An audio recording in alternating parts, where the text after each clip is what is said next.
할렐루야. 하나님 아버지와 예수 그리스도로부터 오는 은혜와 평강이 이 시간 여러분 가운데 함께 하시기를 예수님의 이름으로 축원합니다. 아멘. 오늘은 산상수훈 두 번째 시간입니다. 예수 여호와의 산에 오르시다라는 제목으로 말씀의 은혜를 나누겠습니다. 지난 시간에 우리는 예수님의 가르침의 핵심 사상인 산상수훈이 천국에 들어가기 위한 혹은 복을 받기 위한 인간의 종교적인 실천 강령이 아니라고 우리 말씀을 나눴습니다. 구원에 대하여 성경은 그것을 인간의 행위로 받는 것이 아니라 오직 그리스도의 은혜로 얻어지는 선물이라고 말씀하고 있기 때문에 산상수훈이 천국 가기 위해서 반드시 지켜야 할 행위적 지침이라고 말하는 것은 성경이 자체적으로 모순을 가지고 있는 책이다라는 것밖에 되지 않습니다. 그런가 하면 마태복음 5장 3절부터 팔복이라는 말씀이 시작되는데 그 메시지도 우리의 일반적인 이해와는 많이 다르다는 걸 우리가 알 수 있습니다. 성경은 사람이 무엇을 해야만 복이 주어진다라고 그렇게 말하고 있지를 않아요.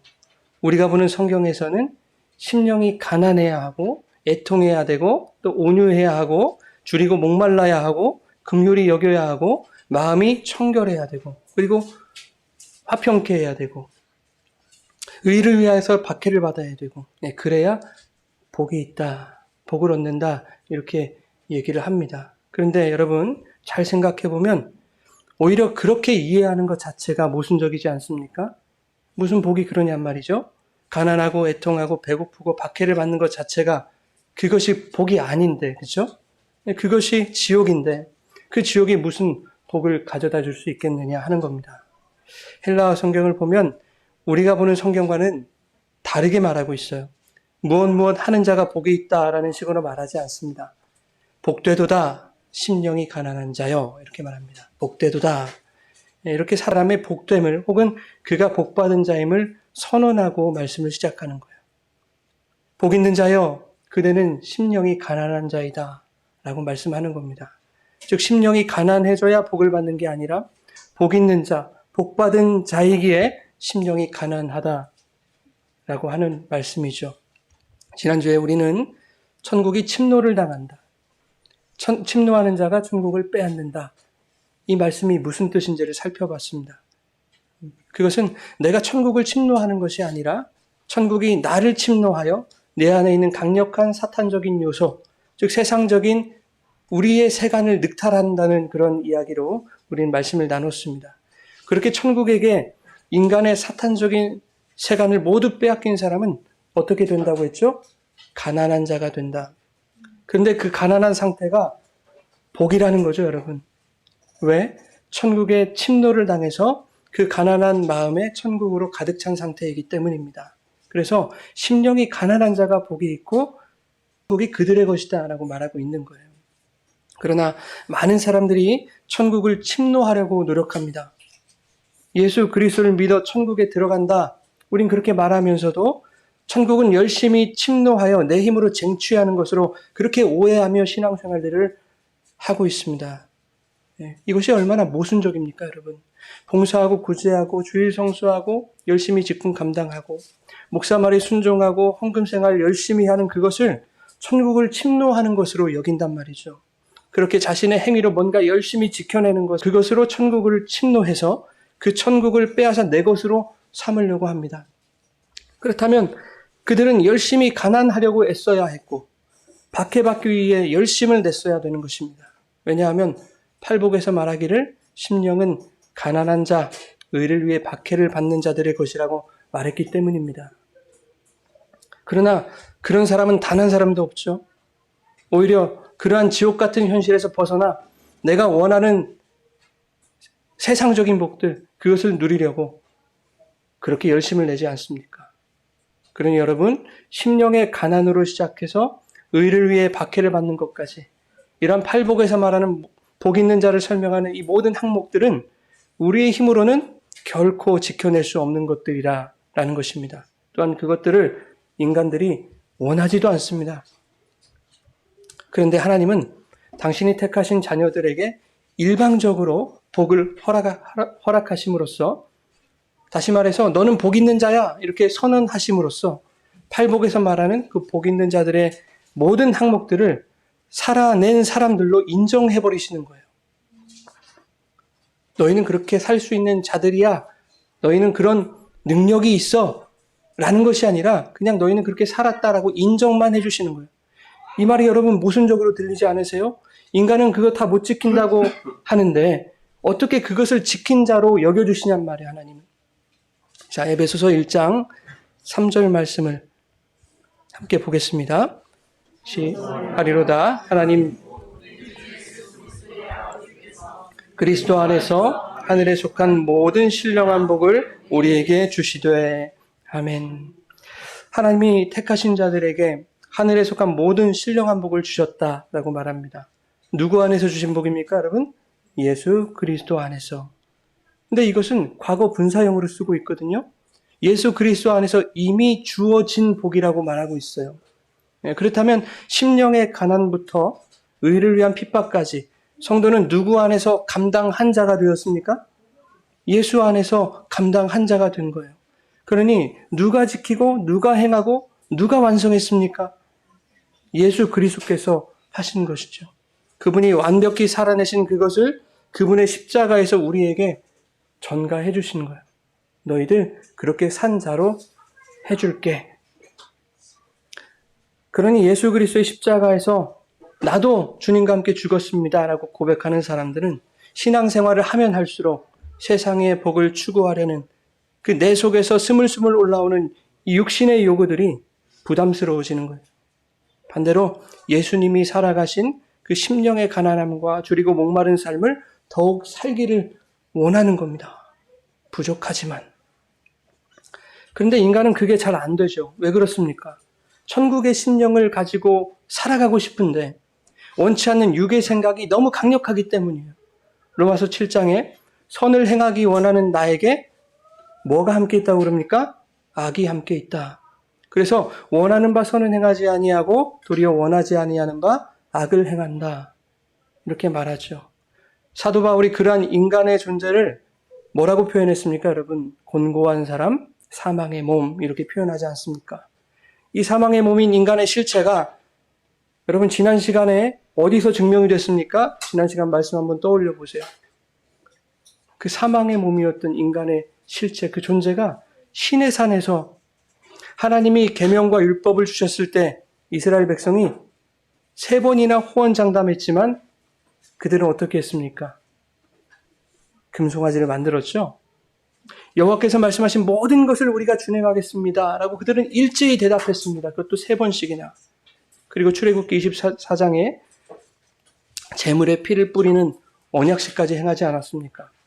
그 피를 반은 제단에 뿌리고 반은 이스라엘 백성에게 뿌렸습니다. 무슨 말이냐 하면 하나님과 그 피를 반반 나누어 가졌다는 뜻이에요. 그러나 앞서 말씀드린 대로 그들은 금송아지를 만들어 버렸어요. 다 지키겠다는 약속을 이스라엘이 어긴 것입니다. 그러므로 이스라엘은 하나님과 나누어 가진 피를 어떻게 해야 됩니까? 자신들의 피 흘림으로 되갚아야 하게 되는 것입니다. 그게 바로 여러분 사망의 몸이에요. 사망의 몸. 베드로가 예수님께 장담을 하죠. 여러분 장담을. 어떤 장담을 했습니까? 다른 사람들은 다 주를 버리고 나는 주님을 떠나지 않을 겁니다. 내가 주와 함께 줄지언정 주님은 부인하지 않겠습니다. 라고 장담을 했습니다. 이것은 베드로만의 장담이 아니었죠. 성경은 다른 제자들도 다 그와 같이 얘기했다라고 얘기합니다. 그냥 베드로가 총대를 맨 것뿐이에요. 그 베드로는 바로 나를 가리키는 겁니다, 여러분. 우리 같았어도 다 그렇게 얘기했을 것이다 라는 전제를 두고 성경은 그렇게 말씀하시는 것이죠. 그런데 예수님은 그런 베드로에게 이렇게 말씀하십니다. 오늘 밤 달기 2번 울기 전에 네가 나를 3번 부인하리라 라고 말씀하세요. 주님은 다 하시는 거예요. 이 말씀은 신의 산 밑에서 우리가 다 준행하겠습니다 라고 3번이나 장담했던 그 이스라엘에게 하나님이 하고 싶으셨던 말씀입니다. 너희가 얼마 지나지 않아서 금송아지를 만들어 나를 부인하게 될 것이다. 너희는 나를 부인하게 될 거야. 여러분, 그런데 하나님은 이스라엘이 금송아지를 만들어서 여호와를 부인할 것을 아시고, 다시 말해서 사망의 몸된 존재임을 아시고 무엇을 만들게 하셨습니까? 우리 출애굽기 계속 살펴보고 있는 내용입니다. 성막을 만들게 하셨어요. 성막. 그렇죠? 성막은 하나님이 그들 가운데 거하시려고 만들게 하신 거죠. 하나님의 처소로 만들게 하시는 거예요. 사망의 몸인 그들을 포기하지 아니하시고 그들과 함께 거주하시면서 그들을 회복시키시려는 하나님의 집요하고도 끈질긴 사랑의 표현이 바로 성막인 거예요, 여러분. 너희 성막 만들어. 내가 절대 너희를 포기하지 않을 거야. 내가 원하는 방향으로 너희를 이끌어갈 거야. 이게 성막입니다, 여러분. 그것처럼 예수님을 3번 부인한 베드로에게 예수님이 끈질기게 찾아오신 거예요. 그만큼 베드로를 사랑하신 것입니다. 찾아오셔서 베드로에게 몇 번 물으십니까? 3번 물으시죠. 베드로야, 네가 나를 사랑하니? 네가 나를 사랑하니? 네가 나를 사랑하니? 베드로는 예수님 얼굴 다시 뵙는 것도 괴로웠을까요? 그렇죠? 그리고 네가 나를 사랑하니? 이 질문은 더 괴로웠을 겁니다. 아마 쥐구멍이 없었겠지만 만들어서라도 들어가고 싶지 않았겠습니까? 그런데 예수님이 그를 찾아오신 것은 그를 괴롭게 하시려고 찾아오신 게 아니에요. 예수님을 부인함으로 사망의 몸된 존재가 들통난 그 베드로를 예수님이 사랑하셨기 때문에 그를 회복시키려고 베드로를 찾아오신 거예요. 여러분, 회복의 과정은 매우 괴롭습니다. 왜냐하면 회복은 그가 아프다는 것을 전제하고 있기 때문에 그래요. 그 고통의 실체를 직면하지 않고 인정하지 않으면 회복은 불가능합니다. 의사가 아무리 수술을 권유해도 환자가 동의하지 않으면 수술을 받을 수가 없어요. 수술 받지 않으면 고통만 받다가 끝나는 것입니다. 그것이 바로 곤고한 사망의 몸인 거예요. 그 사망의 몸인 베드로에게 예수님이 찾아가셔서 수술하시는 겁니다. 베드로에게 3번이나 질문하신 것은 너의 문제, 너의 그 아픔, 너의 그 면목 없음, 너의 연약함, 그리고 너의 사망의 존재됨의 그 근원이 무엇인 줄 아느냐라고 물어보시는 거예요. 베드로는 그것에 직면하여 인정해야만 회복될 수 있는 것입니다. 베드로가 대답했어요. 3번 모두 동일하게 대답했습니다. 예수님, 제가 주님을 사랑하는 거 주님이 아시지 않습니까? 3번 다 똑같이 대답했습니다. 여러분, 베드로는 정말 예수님을 사랑한 것이 맞아요. 그가 예수님을 부인하기 전에도 예수님을 사랑했고 예수님을 부인할 때도 예수님을 사랑하지 않아서 그가 부인한 것이 아닙니다. 예수님을 사랑했습니다. 여러분이 예수님을 사랑하는 것만큼이나 베드로도 예수님을 사랑했습니다. 그렇다면 여러분이 예수님을 사랑한다고 하는 그 사랑의 수준이 얼마나 형편없는 것인지도 알아야 된다는 거예요. 죄송하지만 베드로처럼 얼마든지 예수님을 부인할 수 있는 수준의 사랑입니다. 하나님을 향한 우리의 사랑은. 베드로의 대답을 한번 보십시오. 나는 주님을 이렇게 사랑합니다. 주님을 향한 나의 사랑은 절대 배신이 없을 거예요. 완벽한 사랑이 될 거예요. 모두 주를 버릴지라도 나는 주님을 끝까지 버리지 않고 사랑할 거예요. 라고 하는 장담이 없습니다. 베드로는 이렇게 고백하고 있어요. 주님, 제 사랑은 얼마든지 주님을 배신할 수 있는 사랑이었습니다.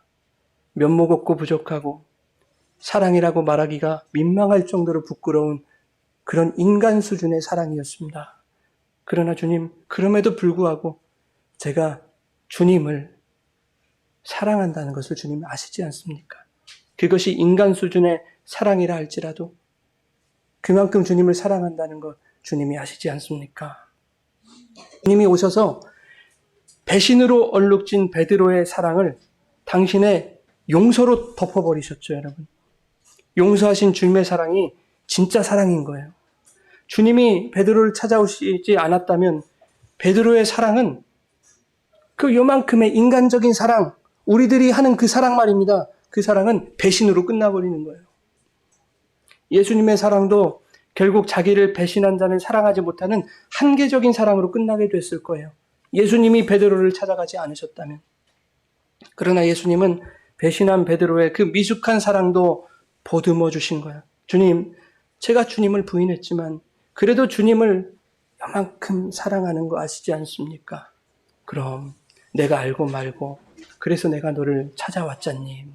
이렇게 주님은 베드로의 깊은 상처를 사랑으로 회복시켜 주신 거예요. 그 사랑을 여러분 인간이 할 수 있겠습니까? 하나님의 말씀을 다 지키겠다고 장담한 지 얼마 지나지 않아서 금송아지를 만들어 하나님을 배신한 그 이스라엘과 함께 사시겠다고 하나님의 성막을 만들게 하셨어요. 그 사랑을 인간이 감히 따라할 수 있겠습니까? 하나님 앞에서 선을 행하며 살겠습니다. 이렇게 장담하는 인간들 속에 악이 함께 있음을 깨달은 사도 바울이 로마서 7장 마지막에 오호라 나는 곤고한 사람이로다. 이 사망의 몸에서 누가 나를 건져내랴 라고 한탄했을 때 그 사망의 몸에서 그를 건져낼 분이 누구라고 말합니까, 여러분? 우리 주 예수 그리스도로 말미암아 하나님께 감사하노라. 바로 예수 그리스도였습니다. 그래서 8장 1절의 사도 바울은 그렇구나. 예수 그리스도 안에 있는 자에게는 결코 정죄함이 없는 것이구나. 이것을 깨달았습니다. 그 예수 그리스도로 말미암아 하나님께서 하늘에 속한 모든 신령한 복을 나에게 이미 주셨는데 그 복이 예수 그리스도였다는 것을 바울은 깨닫게 된 거예요. 그러니 그 복이신 예수 안에 있을 때 우리가 아무리 장담을 해도 불가능했던 그 가난하고 줄이고 박해받는 삶, 즉 하나님을 사랑하는 그 삶을 우리 대신 예수님이 살아내신 것입니다. 예수 안에서 우리도 그 삶을 살아낸 자로 인정받게 하시기 위해서. 여러분, 이같이 큰 사랑이 어디 있습니까? 그래서 로마서 8장의 마지막에 사도 바울은 시편 44편의 말씀을 인용하면서 이렇게 말하는 것이죠. 우리가 종 주를 위하여 죽임을 당하게 되며 도살당할 양같이 여김을 받았지만 그러나 이 모든 일에 우리를 사랑하시는 이로 말미암아 우리가 넉넉히 이기느니라. 무슨 말입니까? 우리는 죽임당할 수밖에 없는 사망의 존재였는데 인간의 율법 지킴이 아닌 우리를 사랑하시는 예수 그리스도의 그 사랑으로 말미암아 그 사망을 이기게 하셨다라는 것입니다. 그러면서 바울은 로마서 8장을 이렇게 마무리하고 있습니다. 로마서 8장 38절과 39절 같이 읽겠습니다. 내가 확신하노니 사망이나 생명이나 천사들이나 권세자들이나 현재일이나 장래일이나 능력이나 높음이나 기쁨이나 우리 주 예수 그리스도 안에 있는 하나님의 사랑에서 끊을 수 없느니라. 아멘. 여러분, 이 사랑을 확신하십시오, 여러분. 여러분의 장담을 믿지 마십시오. 여러분의 종교적인 신념을 확신하지 마십시오. 내 장담과 내 신념과 내 행위와 내 열심으로 다른 복을 받을 수 있다라고 하는 그 어리석은 확신을 여러분 버리시기 바랍니다. 오직 아들의 생명을 복으로 내어주신 하나님의 사랑과 십자가에서 피 흘려 죽기까지 순종하신 예수 그리스도의 은혜가 우리의 삶을 복되게 할 줄 믿습니다. 산상수훈은 바로 이것을 가르치고 있는 거예요. 다른 말하고 있지 않습니다. 산상수훈은 바로 이것을 가르치고 있어요. 여러분, 지난주 설교 때 상산수훈 이전의 마태복음 말씀에서 출애굽기와 유사한 점을 발견할 수 있다 말씀드렸습니다. 너무 길어질 것 같아서 제가 한 3장을 줄였어요. 몇 가지만 이제 간단하게 말씀드릴 테니까 여러분이 정말 시간을 내셔서 한번 묵상해 보시기 바랍니다. 공통점을 좀 찾아보세요. 출애굽기에서 히브리 민족이 강성해졌어요. 그러자 애굽의 왕 바로가 위기감을 느끼죠. 그래서 히브리 남자 아기가 태어나면 다 죽이라고 명했습니다. 그런데 히브리 남자 아기인 모세는 살게 되죠. 그리고 그를 애굽 왕실로 하나님이 보내십니다. 마태복음에서 헤롯 왕이 예수님의 탄생 소식을 듣고 그때를 기준으로 하여 2살 이하의 사내 아이를 다 죽이라고 명하십니다. 헤롯은 유대 왕이기는 했어요. 그런데 유대인의 정통성이 없었습니다. 이름의 사람이었어요. 에돔 사람이었어요. 그 부모님들이. 그러니 위기를 느꼈겠죠. 그래서 2살 밑으로 다 죽이라고 한 거예요. 그런데 요셉의 꿈에 주의 사자가 나타나서 애굽으로 도망가라 하신 거예요. 왜 애굽입니까, 여러분? 굳이 도망가려면 다른 데도 많았을 텐데 애굽으로 도망가게 하시는 거예요. 자, 그리고 모세와 이스라엘이 출애굽을 하는데요. 어디를 건너죠?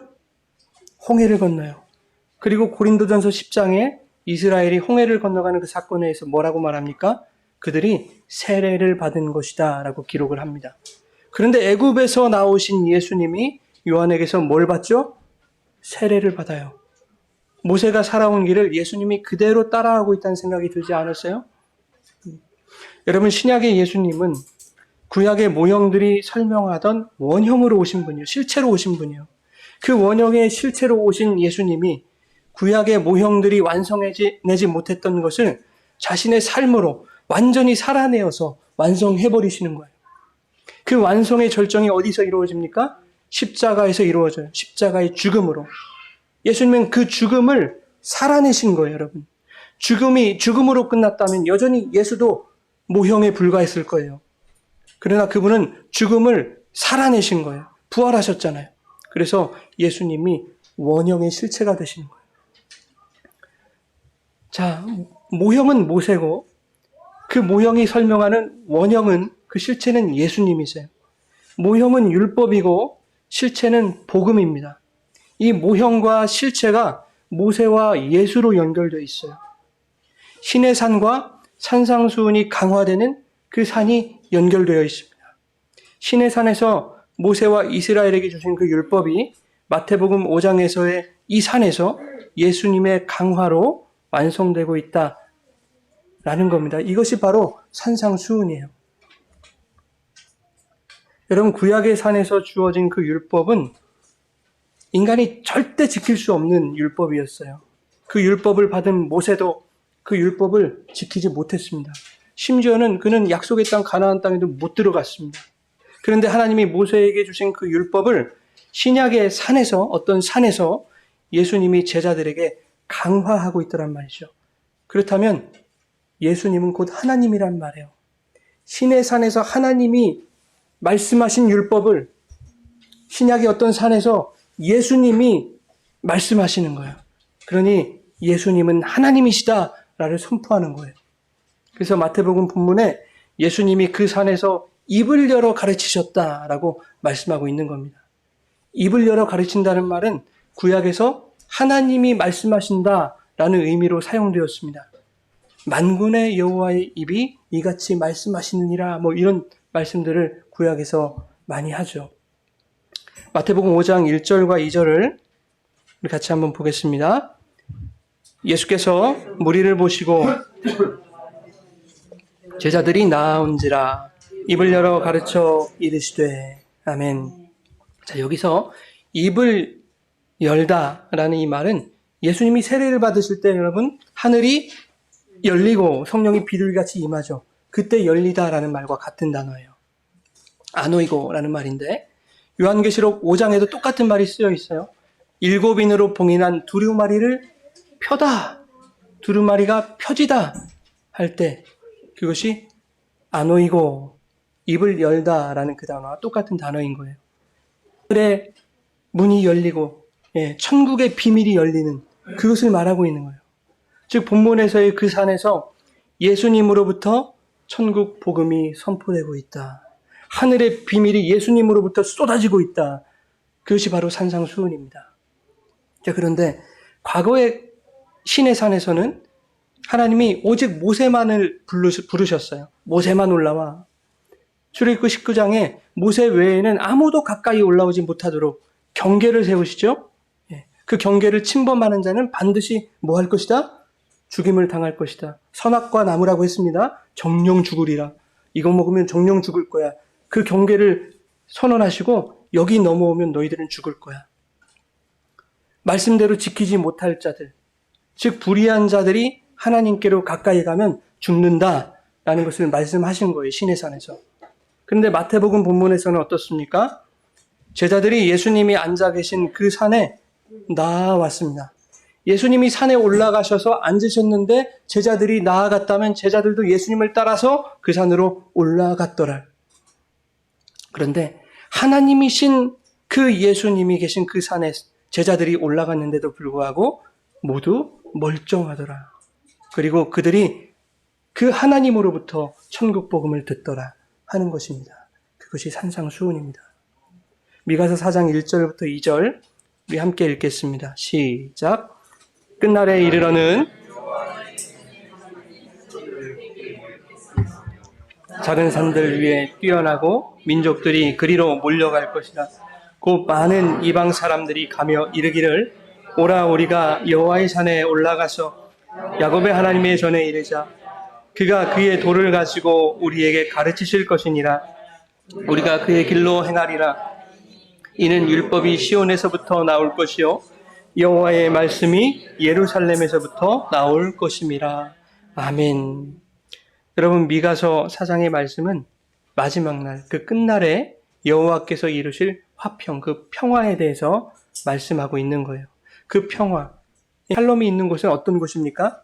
샬롬의 왕이신, 평화의 왕이신 예수 그리스도가 통치하시는 하나님의 나라, 네, 그 천국이죠. 그런데 그 산에 이스라엘뿐만 아니라 많은 이방 사람들이 올라가고 있어요. 미가서 말씀에. 그들이 올라간 곳에 하나님의 성전이 있대요. 그 성전은 뭘까요? 새 예루살렘 성전이겠죠? 네. 그 성전에 이르자 여호와께서 당신의 도를 가르치시더라 하는 거예요. 당신의 율법과 말씀을 가르치시는 거예요, 그들에게. 그러자 많은 사람들이 이렇게 대답했다는 겁니다. 우리가 그의 길로 행하겠습니다. 우리가 다 지켜 행하겠습니다. 이 말이에요. 출애굽기에서는 여러분 그게 불가능했죠. 여호와의 말씀대로 다 따르겠습니다 해놓고는 금송아지 만들었잖아요. 그런데 끝날에 하나님 나라에서는 그것이 완벽하게 되어지더라 하는 이야기입니다. 그 모습을 오늘 마태복음 본문이 보여주고 있는 것입니다. 여러분, 구원의 율법은 인간이 지킬 수 없는 것이었어요. 오히려 그것을 지키겠다고 말하는 것이 인간의 죄였습니다. 그래서 로마서 3장 20절에 율법으로는 뭘 깨닫는다고 말합니까? 율법은 죄를 깨닫는 거예요, 여러분. 율법으로 구원받을 수가 없어요, 인간은. 율법을 100% 다 지켜야 구원받는데 율법을 100% 다 지킬 수 있는 자가 없어요. 그래서 율법으로는 죄를 깨닫는 거예요. 너희들 못 지켜. 이 죄를 깨닫는 거예요. 그런데 예수께서 에베소서 2장 15절에 뭐라고 말씀하세요? 법조문으로 된 계명의 율법을 폐하셨다 그래요. 신의 산의 그 율법, 법조문으로 된 율법을 예수님이 폐하셨대요. 히브리서 7장 18절에는 전에 있던 계명은 연약하고 무익함으로 폐한다 라고 말씀하고 있어요. 그러나 그냥 폐하시는 게 아닙니다. 히브리서 10장 9절에는 그 첫째 것을 폐하심으로써 둘째 것을 세우려 하심이다 이렇게 말씀하세요. 또한 마태복음 5장 17절에는 내가 율법이나 선지자를 폐하러 온 것이 아니라 완전하게 하려 함이다 이렇게 말씀하십니다. 예수님이 그 율법을 어떻게 완성하셨습니까, 여러분? 어떻게 완성하셨어요? 예수님이 십자가에서 자기가 구약의 율법이 되어버리셨어요. 그래서 자기가 산산조각 나셨다고요. 완전히 폐하신 거예요.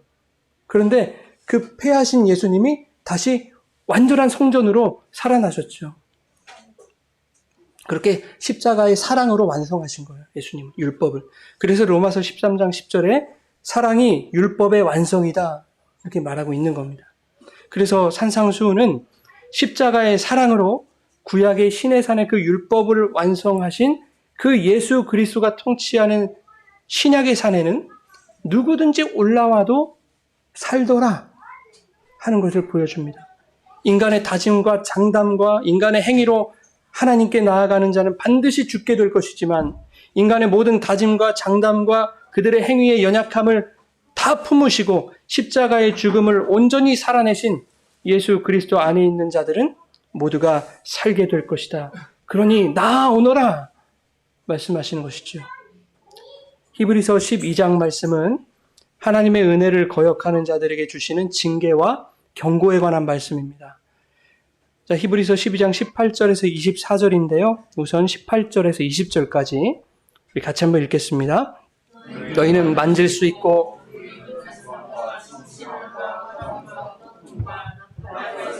말하는 소리가 있는 곳에 이른 것이 아니라 그 소리를 듣는 자들은 더 말씀하지 아니하시기를 구하였으니 이는 짐승이라도 그 산에 들어가면 돌로 침을 당하리라 하신 명령을 그들이 견디지 못함이라.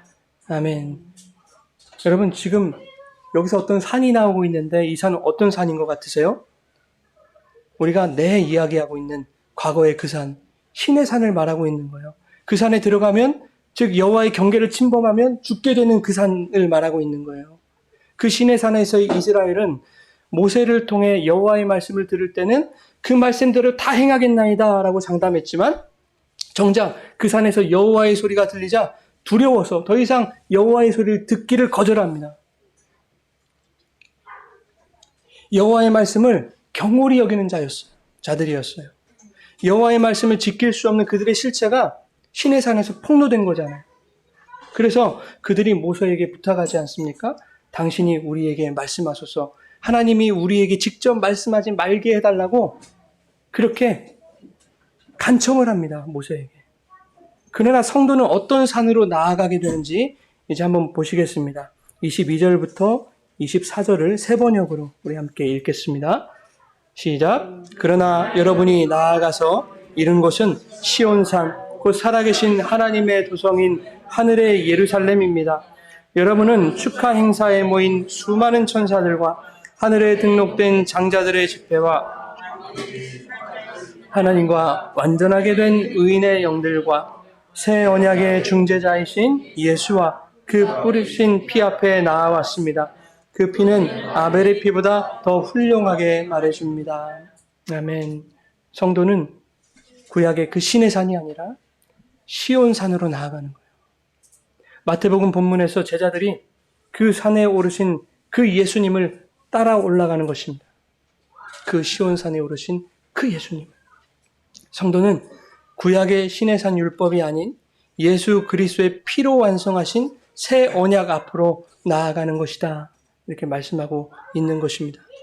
본문에서 제자들이 예수님을 따라 산에 오르는 것은 그리스도의 보혈의 피로 나아가고 있는 것을 우리에게 모형으로 보여주고 있는 거예요. 그리스도의 보혈 앞으로 나아가거나 그러면 그 산에서는 결코 죽지 않을 거야.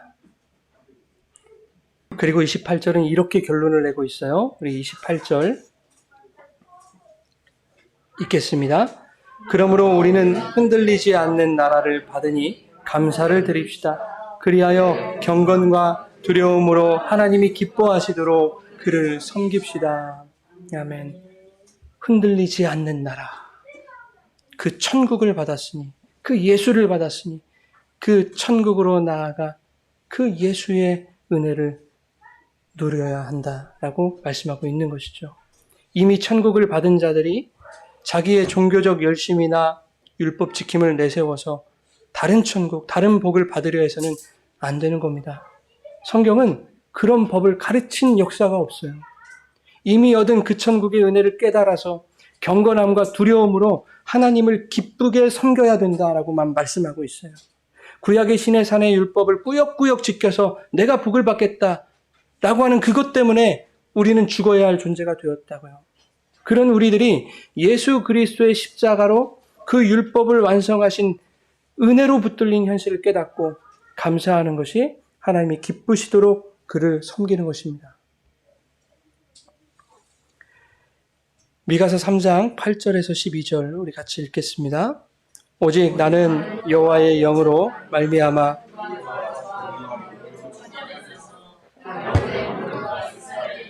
그들에게 보이리라. 야곱 족속의 우르머리들과 통치자들 곧 정의를 미워하고 정직한 것을 굽게 하는 자들아 원하노니 이 말을 들을지어다. 아멘. 이것은 미가가 이스라엘의 통치자들의 그 불의함을 고발하면서 그들에게 경고하고 있는 말입니다. 그런데 미가의 경고가 신약의 어떤 사건으로 일어납니다, 여러분. 그리고 10절 한번 읽어보시겠습니다. 시온을 피로 예루살렘을 죄악으로 건축하는도다. 자, 예루살렘 성전이 강도의 구렬이 되고 그 성전이 있는 시온산은 가난한 사람들의 그 백성들의 피를 빨아먹는 흡체의 현장이 되어버린 그 사건, 바로 성전 정화 사건을 말하고 있는 거예요. 11절 계속 읽겠습니다. 그들의 우두머리들은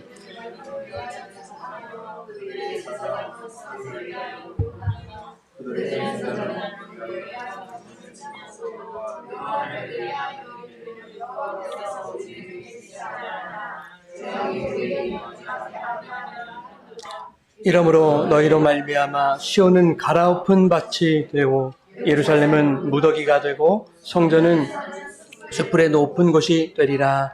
아멘.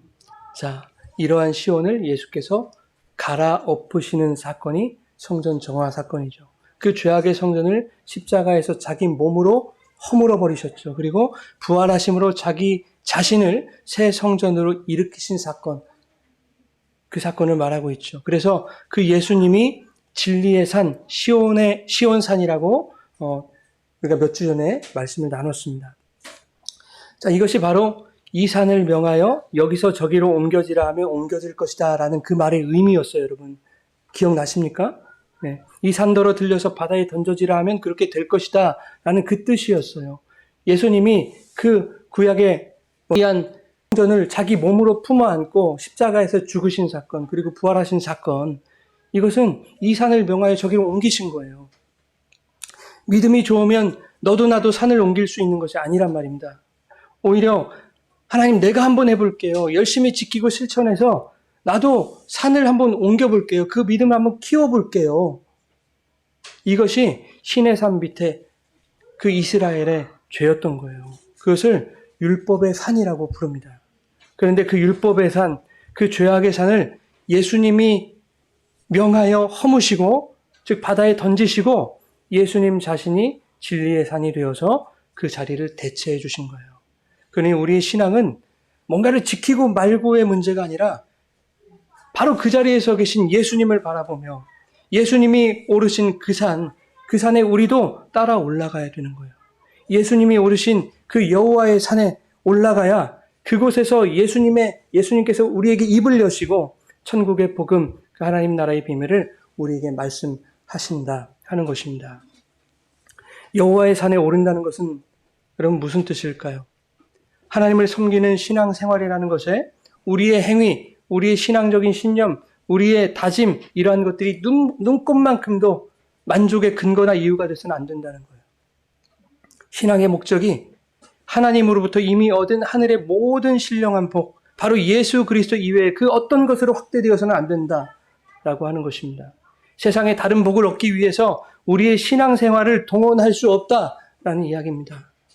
그러한 것들을 원하고 추구하는 우리의 경향성 때문에, 즉 인간의 죄성 때문에 우리는 모두 도살당할 양같이 여김을 받고 종일 죽임을 당해야 할 자들이 되었어요. 그러나 이 세상 그 무엇으로도 끊을 수 없는 하나님의 사랑이 예수 그리스도로 하여금 십자가에서 자신의 피를 뿌리도록 하신 거예요.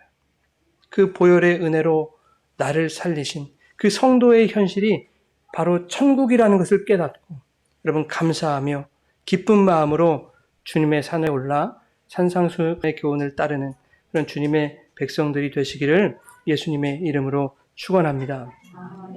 제가 새벽에 문자를 받았는데 제가 좋아했던 선배가 돌아가셨다는 소식을 받았어요. 조금 이따 이제 갔다 와야 되는데 가족들은 교회를 다니는 그 형만 교회를 안 다녀요. 사람이 너무 좋고요. 그리고 사업 수완도 좋아서 여기저기 사업을 다 벌려놨는데 다 잘 돼요. 한 번도 뭐 이렇게 잘못되거나 그런 적이 없어요. 그리고 사람이 정직해요. 남을 속이지 않아요. 열심히 이렇게 살아왔어요. 그런데 나이 50에 갔어요. 하나님 모르고 갔어요. 너무 안타까운 거예요.